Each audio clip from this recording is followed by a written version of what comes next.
କିଛି ଭଦ୍ର ମହିଳାମାନଙ୍କର ସ୍ୱାମୀମାନେ ବାହାରେ ଯାଇକି ଦାଦନ ଖଟୁଛନ୍ତି। ଦିନ ରାତି ଏକ କରିକି ମୁଣ୍ଡ ଝଳ ତୁଣ୍ଡରେ ମାରିକି ନିଜ ପେଟୁ ଗଣ୍ଡେ ଖାଉନାହାନ୍ତି। କାହିଁକି ନା ପଇସାଟା ସଞ୍ଚୟ କଲେ ମୋ ସ୍ତ୍ରୀ ଛୁଆ ପିଲା କେମିତି ଭଲରେ ରହିବେ, ମୋ ଛୁଆ ପିଲା କେମିତି ଭଲରେ ପଢ଼ିବେ, ମୋ ସ୍ତ୍ରୀ କେମିତି ରାଣୀ ଭଳିଆ ରହିବ।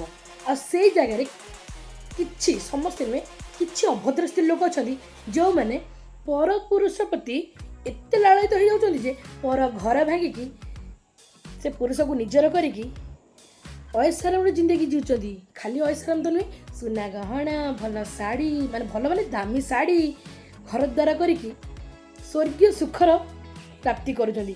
ଏମିତିକି କାମନା ବାସନା ବି ମଧ୍ୟ ପୂର୍ଣ୍ଣ କରିଦେଉଛନ୍ତି। ଗୋଟେ କଥା କହିବି ଆଜ୍ଞା, ଏଇଭଳି ଯେଉଁ ନାରୀମାନେ ନାହାନ୍ତି କି ଅନ୍ୟ ପୁରୁଷ ପାଖରେ ନିଜର ଖୁସି ଚାହୁଁଛନ୍ତି, ମନେ ଥିବେ ଆଜି ସିନା ସେ ଖୁସି ତୁମକୁ ମିଳୁଛି, ତୁମେ ଯେଉଁ ପୁରୁଷ ପାଇଁ ପାଗଳ ହେଇକି ଗୋଟେ ଘର ଭାଙ୍ଗିଲାନି କି, ସେ ଘରେ ସେ ପୁରୁଷର ଯେଉଁ ନାରୀ ଅଛି ତା ଆଖିର ଲୁହରେ ନା ତୁମେ ଜଳିକି ଧ୍ୱଂସ ହେଇଯିବ।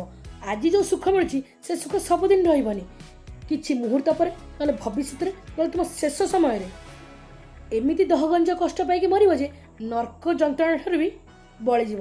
ତେଣୁକରି ଏସବୁ କଦର୍ଯ୍ୟ କାମରୁ ନିବୃତ୍ତ ରହିବେ। ଆଉ ଯଦି କେଉଁ ନାରୀମାନେ ଏମିତି କାମ କରୁଛ, ମୁଁ ଭିଡ଼ିଓ ଦେଖି ତାଙ୍କୁ ବାଧୁଛି, ଦୟାକରି ଦେହକୁ ନେବନି, ଏସବୁ କାମରୁ ଦୂରେଇକି ରୁହ। ଆଉ ଯେଉଁମାନଙ୍କ ଆଖପାଖରେ ଏଭଳିଆ ନାରୀ ଅଛନ୍ତି ନା, ସେମାନଙ୍କୁ ସଚେତନ କର ଯେ ଏଭଳି କାମ କରନି।